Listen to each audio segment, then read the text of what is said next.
starting up right now. We've got game 1 PS2 standard start, and right into it, LeoN starting the flyer breath. Oh yeah, we're starting here, and nice usage of that throw that has like a hitbox in the middle, so he was able to just invulnerable through the grenade. Yep. That's what one of the tricks that Snakes uses is where they just use the time of their throw to combo off the grenade exploding. Yep. Oh, got to be careful of that. Yeah. He knows where the C4 is. He's aware. He is aware, but he's still looking for one of those side Bs, trying to make it more risky for ApolloKage to be looking for those baited situations. Yeah, and one of the nice things about that side B is even if ApolloKage has a grenade in hand, it still just grabs him through it, although the grenade can explode while you're in the air, so you have to be a little bit careful about that as well. I'll be interested to see how that interaction works. I think it does not work favorably for LeoN. Yeah, it depends. I mean, I think sometimes it's the aftermath that can actually be a big deal, but we're already losing a stock rather early on Snake, and that's the kill power of Bowser, and right now, basically, because you are that big body, it doesn't really matter if you spot dodge. Sometimes ApolloKage just swings wildly, and you're in harm's way. Yep, and LeoN has a plan right now, sticking to it, deciding to stay back, not wanting to go into a double grenade setup, and there's the up smash. It does cover the get-up attack, and let's see how LeoN gets off the ledge. No, he's just going to have exploded by the C4. I mean, that's something that happens when you hang out too long at high percent. Your vulnerability does go away. Yeah, for sure. The higher percent you are, the less likely you are to be able to hang out there for free. And right now, ApolloKage reminding him of where he's at. Almost got a huge confirm there for LeoN, but ApolloKage able to answer back well with a couple well-timed multi-hits. And good fire breath once again. That is one of the huge things in this matchup where I think it does make it a little bit better for Bowser. He can sort of evaporate all of those grenades, and once again, just another call out of the shield. Man, LeoN is so good at calling out shields. And he's just doing nothing. Like, he literally just standing there and waiting for ApolloKage to come to him. And there's like a couple things like the jabs, the side Bs. They're all just, he's been incredibly patient. And I think that's what's helping him somehow outlast Snake, which is the ultimate outlast character. Almost got the startup of that down B, just didn't quite connect the rest of it because the grenade interrupted. And now ApolloKage is sitting in the corner and does get killed by his own grenade. Perfectly cooked. ApolloKage is serving for LeoN. Chef Bowser really cooking up something nice here for us. I like it. I think that, yep, we're going to fall right into the up tilt, and there we go. The C4 stick does take its effects. Yeah, I think there's been a lot of C4 damage so far in this game. ApolloKage has been really catching LeoN out with a lot of the explosions. Oh my God! You're not safe up there. Okay, we thought that the Cypher, the high recovery, you thought maybe you could do something. Bowser's like a grounded character. Wrong. I don't think so. Bowser ready to go up there at any given point. Maybe that's why his sponsor is ready up. Yeah, shaking his noggin right up there to ready up for that up air. And yeah, just a really impressive showing from LeoN.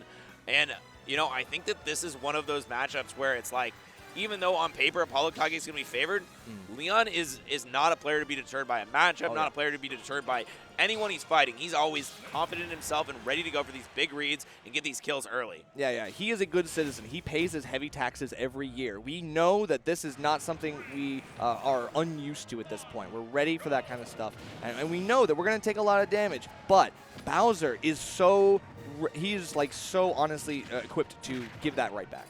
Yep, and here we go. He tries to get the grab, but a really nice spot dodge into some big damage for LeoN as he is just already starting off very well. Got to be careful of the C4 right below. He's just hanging out there on it. He doesn't care. What? C4, I'm still just going to come for you. It doesn't matter. You can't explode it in time. Jeez. Feels like LeoN has been watching his ApolloKage VODs. He's got the habits on lock. He knows where ApolloKage wants to reset to ledge, wants to play it safe. There is no safety here. That back air is so clean. Yeah, and once again, just securing the stock so early. ApolloKage is having a really difficult time with his aggression coming out of LeoN, which is really funny because half the time he'll just sit completely still, and the other half he goes absolutely ballistic. But really good avoidance, going high on that whirling fortress. Oh, the C4 was just there, Nerf. Yeah, exactly. And you could tell LeoN, I think, recognized that and shielded up in time. Not that it really was in range where it was going to matter, but still trying to get to that magic percent. You're on Bowser, so 160 is not going to cut it for the down throw. Yeah, I mean, wait, it doesn't? Really? All right, maybe it does. I think it's character independent. Oh, okay, cool. Well, then there you go. We're almost there, though. Yeah. One more pummel, you're almost there. Yeah, and it's still, though, I mean, look at how much percent is already on ApolloKage. We're almost at 4th row kill percent and just racking up a little bit more. Okay, finally the F tilt does it as just really, really setting up this whole position. Oh, try to get the confirm off of the grenade, but once again gonna have to settle for a heavy slam. Still though, a forward air, all he needs, and up an entire stock untouched against ApolloKage, and 1-0. Nerf, did you see this coming? No, definitely not. But it's these big, heavy hits that I think are breaking ApolloKage's thought process, that are thinking like, okay, I got to go for a high recovery, stay on Cypher. Doesn't even matter. LeoN is there with a option, and these advantage states have actually panned out mad clean for him. I feel like Bowser should not be getting these kind of combos. Yeah, absolutely not. And now the C4 is, I believe, still on. Okay, no, it's been swapped over back and forth multiple times. It is stuck on LeoN, but he is able to air dodge through it. Such a huge opening for ApolloKage. Lost, and now, oh man, he's trying to get this kill with his 4th throw Nikita, but he has been unsuccessful in edge guards pretty much every single time. LeoN has been avoiding this, but the up tilt on the platform, yeah, a little bit aggressive with that down air. And almost going to get the kill once again. Just needs one more aerial for Bowser. Anything but a neutral air should do it. Yeah, and now getting caught by a little bit of the grenade stuff. Maybe hesitated for too long there on the ledge. And ApolloKage trying to get some more here, bringing it to about 50%. And this looks like he could, if he plays this really, really well, survive here. However, it looks like that's just not going to happen. One command grab, and just like that. I mean, they both have really good zone breaking tools, right? Snake with his dash attack, and Bowser with that big side B and the aerials as well. So those two things together are making it really hard for ApolloKage to play the defensive Snake game. It really feels like what you're saying is so true. Just ApolloKage, every single position he finds himself in is just suffocated by like the burst options from LeoN. I mean, ApolloKage has not been able to really close the distance in any meaningful way, and when he tries to run back, LeoN's like, cool, I'm good with this. I'm ahead. I'll stick back. What are you going to do about it? Yeah, makes sense. But we're going to Hollow Bastion for game number 3, ApolloKage.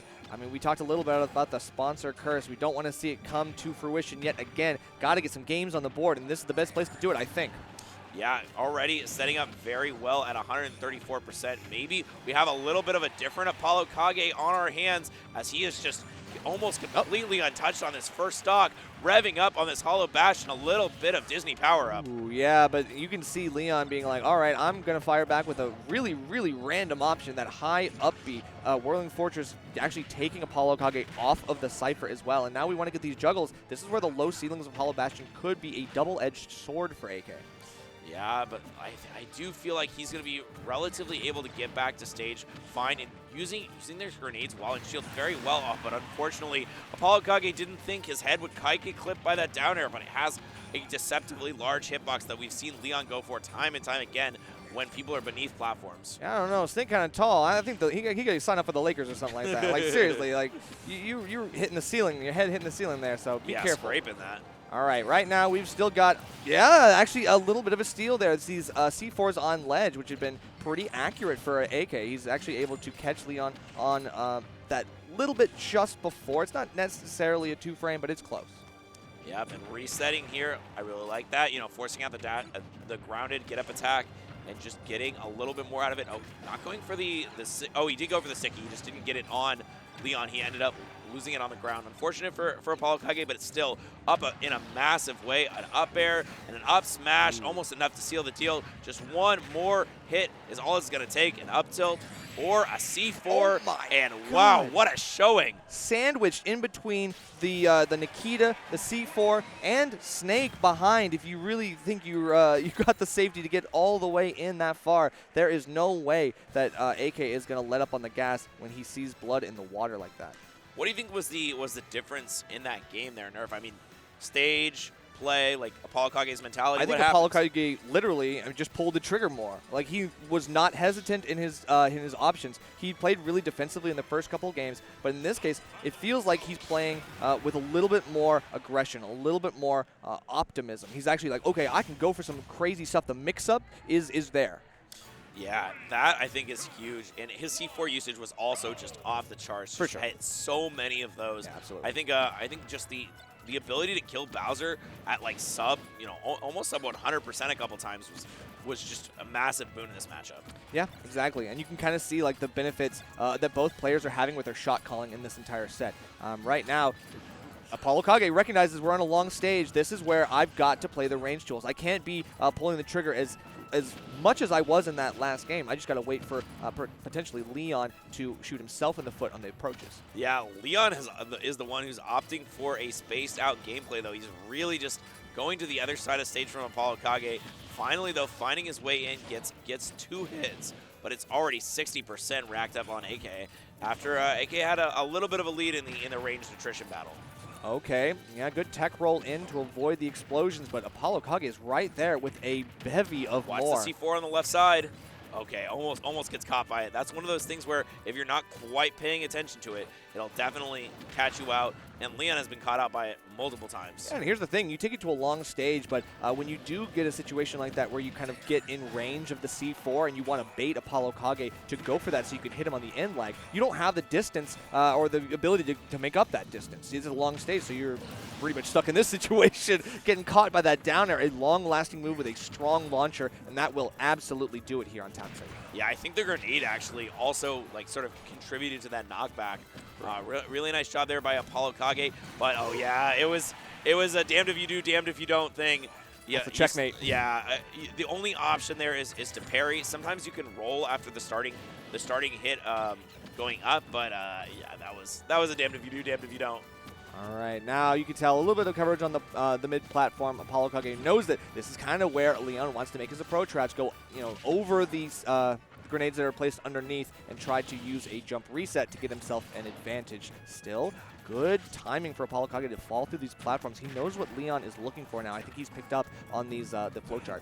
Yeah, and we are sitting in our most even game of the set right now as both these players are vying for position, trying to figure out a way to steal the stock from their opponent. Good wait there by ApolloKage, opting to just go way into the sky, trying to find a little bit of purchase on the ground, but LeoN is barely going to give him even the briefest of respites as, oh man, he's just sitting in the corner, really trying to figure out his way out of this situation, but grenades are exploding on LeoN. He's slowly taking the stage.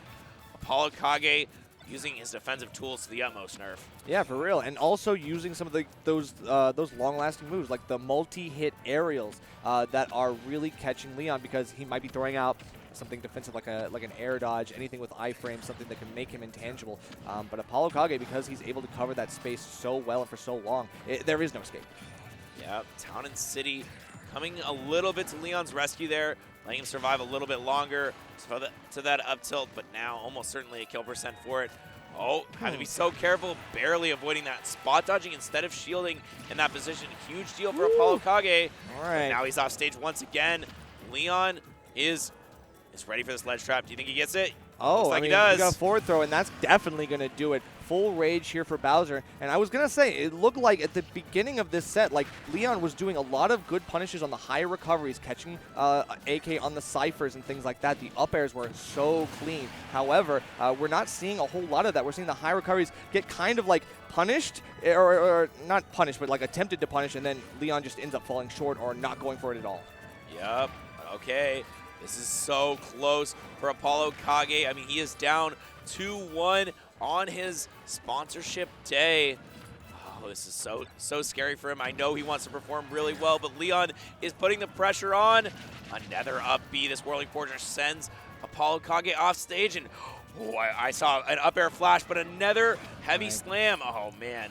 And maybe that's the conditioning. Maybe I just thought that it was time for LeoN to do something. He gets the big back air, and that's enough. You're stuck in these grenade falls that you just end up losing out on. LeoN is always there with the winning option, and unfortunately that means ApolloKage's time in top 16 comes to an end.